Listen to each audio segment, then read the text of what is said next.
Good morning, folks. How we doing today? So I was not planning to come back and do another live stream, but something just came across the newswire that I think is particularly dangerous, if not very dangerous. And I knew if I didn't talk about it for 5 or 6 minutes that it would drive me nuts all day. So it looks like regulators are again proving they are willing to do whatever it takes to inflate the stock market. What I'm about to talk about is, in my opinion, just another gasp to inflate asset prices, to keep the money flowing, and really has no, they're throwing caution into the wind. I think they know what we're about to talk about is a bad idea long term, but they just don't know what else to do in the short term, and this scares me to death. So it looks like they are neutering, they are loosening, whatever you want to call it, the Volcker rule.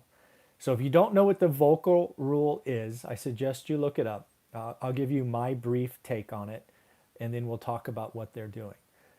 So first off, the Volcker rule, so Volcker is how you spell Volcker. It was instituted April of 2014.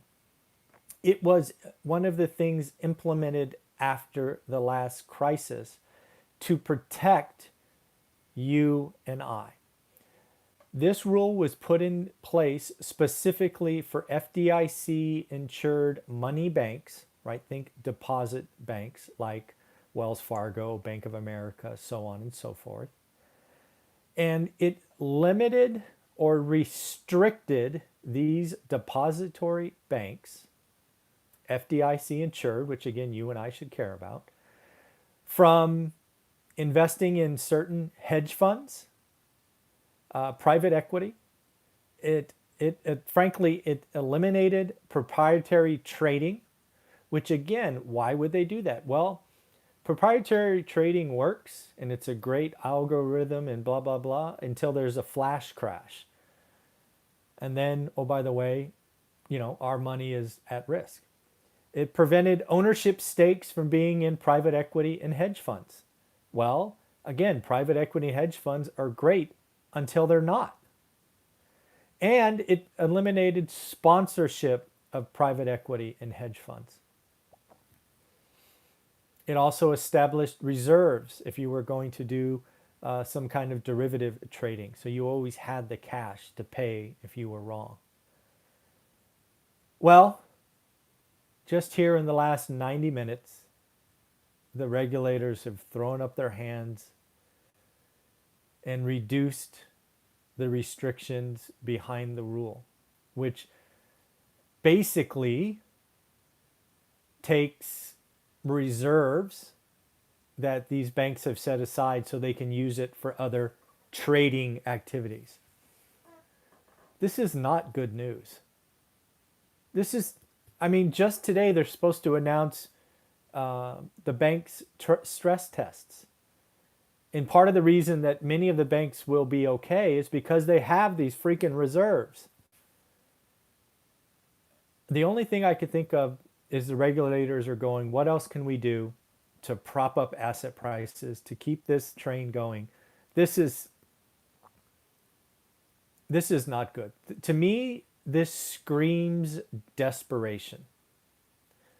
Desperation is, when you're desperate, you don't make good investing decisions, at least in my opinion. So I don't know about you. I would tell you to look up the Volcker rule. Again, it's spelled maybe different than you expect. It's Volcker. It's not even 10 years old. It was created in April 2014. It's basically for deposit FDIC insured institutions, money banks. And again, it limited proprietary trading, ownership stakes in private equity and hedge funds, sponsorship of private equity and hedge funds, all things that would protect our cash. It made banks have reserves that were adequate just in case. I don't know about you, but I can't look at this as good news.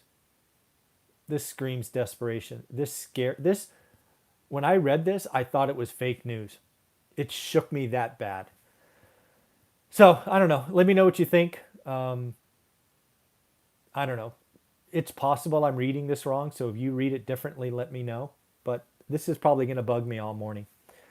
All right, everybody, take care of yourself. Thanks. Bye.